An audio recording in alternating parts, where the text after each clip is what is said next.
Hello again, YouTube. So, a couple of years ago, I did this video. I believe the title was Weird Encounter in the Superstition Mountains.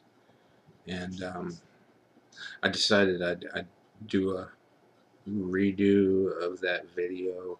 If you've ever seen that video, then you probably know why. The audio really sucked. And my son and I were in this beard growing contest, which I obviously failed. Anyways, we're going to do a retelling of that story, and I'm going to try not to embellish or exaggerate on this at all. It was back in the late 90s. I don't remember the exact year. Um, I want to say somewhere between 95 and 99, and this took place. If you're familiar with the Salt River recreational tubing areas, if you've ever taken the bus, it's at the last drop off where the bus drops you off, um, just west of Saguaro Lake, I believe, southwest of where Saguaro Lake would be. Anyways, just on a whim, me and three friends, my girlfriend at the time, uh, a friend of mine, and his date, we just decided on a whim that we were gonna get some get some hot dogs and go make a campfire, and just kind of a cheap date kind of thing, cheap double date kind of thing. And so anyways, we drive out there with some hot dogs and stuff. We were completely unprepared. We didn't have any flashlights. um, I think we had a blanket or two, um, but yeah, we were completely unprepared, which if you're familiar with the Superstition Mountains, you really need to be prepared, um, just for the wildlife, and if you are going to end up having an extended stay there, especially in the summertime, make sure you have plenty of water. Anyways, so it was, I can't remember if it was spring or fall. It wasn't really cold, but it was cold enough that we wanted to build a fire to stay warm.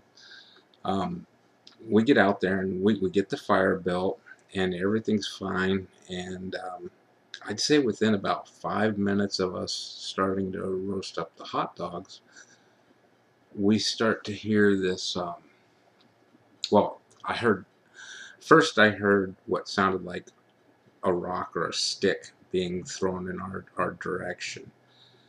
Um, Still far enough away that it didn't seem threatening or anything, but it struck me as odd, and I paid no mind to it the first time.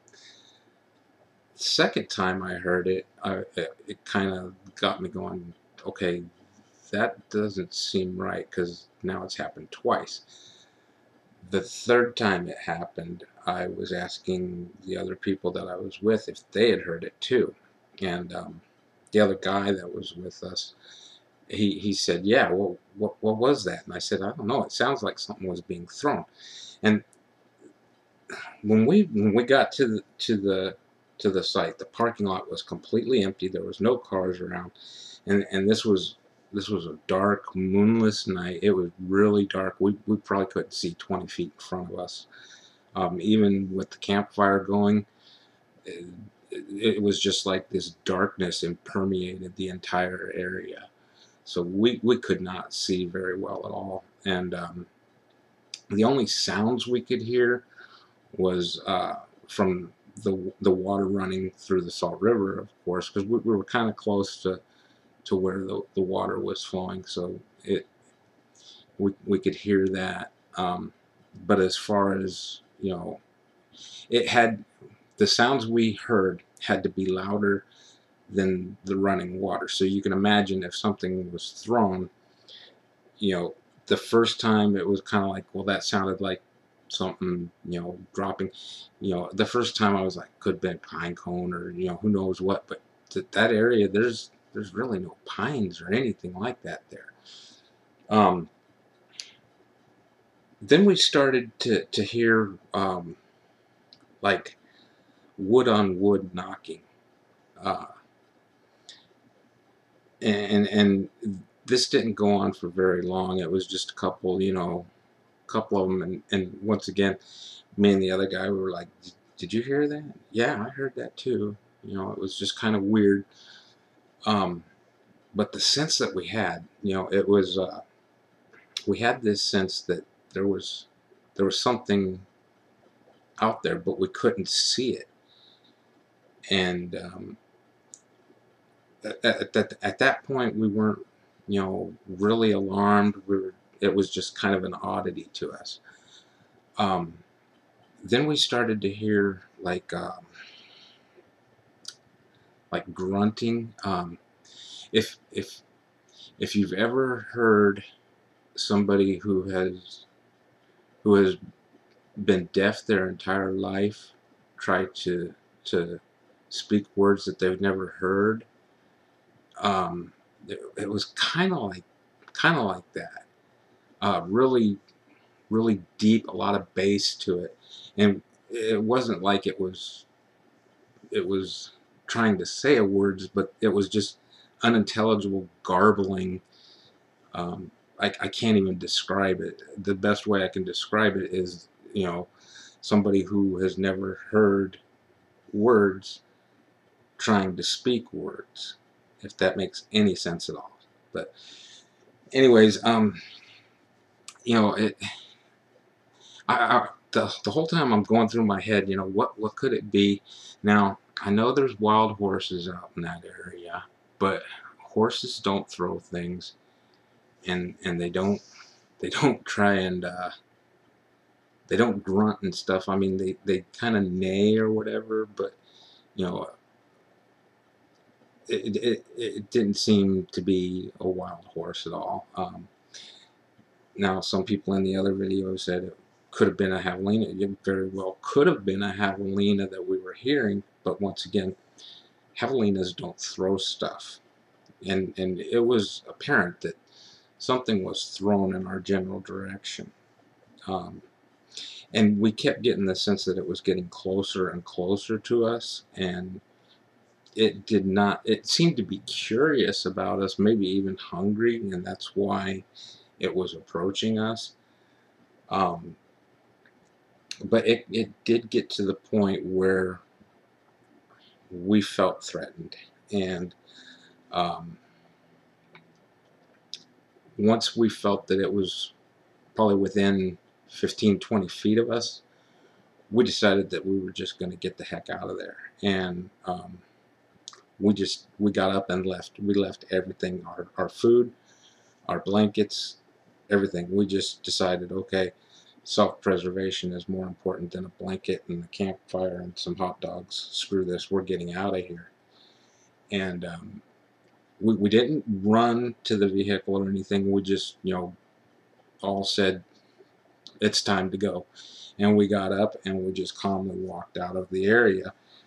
I have a few speculations on what I think it is, and um, it's I it just blows my mind thinking how it could be a Sasquatch. Um, because that area, it's called the Superstition Mountains for a reason. Um, the Apaches avoid that area. There's been a lot of weird shit that has happened in the Superstition Mountains. Um, I think it was about 10 years ago, around Thanksgiving, that a small passenger plane was flying to California for the holiday and just nosedived into the mountain. Nobody knows why. Um, I haven't done a whole lot of research into that one, but I remember that was one of the more recent modern day mysteries about it. Then there's, of course, the Peraltas. They were a family of silver miners that were massacred up in the Superstition Mountains back in, I want to say, the late 1800s, early 1900s. And it's interesting to note that the Apaches even avoid that area. Um, And you know, some people think that the Peraltas may have been murdered by Apaches because of the silver. Well, Apaches, they have no use for silver or gold. They didn't know how to extract the ore, so you know that was useless to them. Now it's possible that they may have become aggressive towards the Peralta family because that's considered sacred land to them, and you know they wouldn't leave the area and were infringing on what they consider sacred land. Um, this was also during the time of some Mexican conflict that was going on. Um, I don't remember if that was during the Mexican War or not, but anyways, the Peralta family is a huge mystery, and of course the mystery of the Lost Dutchman's gold mine is another huge mystery. And all of those are kind of irrelevant to my experience, but it's interesting history to bring up about that area because um, you know I've lived in the Valley area most of my life. I just recently turned 50 years old, so you know I've had a lot of experience in this area, and I've been up to the Superstition Mountains many times, and in that particular area many times. Since this has happened, I've avoided that area.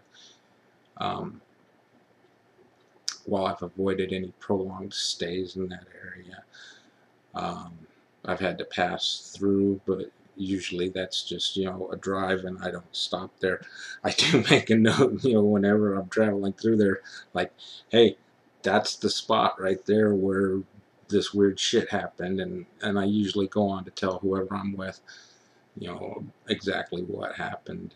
Um, anyways, I just wanted to redo that little story because, you know, the video that I did, I really didn't expect to get as much traction as I did. That's why I wasn't too concerned about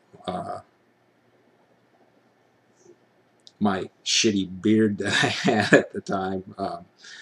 But you know, as of now, it's well over 25,000 views. So evidently there was some interest in it, and you know, to those of you who have seen it before, I sincerely apologize about the audio. I was really new to the whole uh, YouTubing concept and trying to get stuff right, and no idea on how to edit stuff. And I still don't have any idea how to edit stuff very well, but I just figured I'd do a do-over on that video. I don't know if it's any better or worse. My appearance is much better, I'm sure, and the audio I'm sure is much better. Anyways, I'm starting to ramble on now, and we'll go ahead and cut it off here. And thank you everybody for watching. And please give us a like, and if you feel like it, subscribe. Not everything I do on my channel is about, you know, Superstition Mountains and stuff though. But anyways, I'm done rambling. Thanks for watching.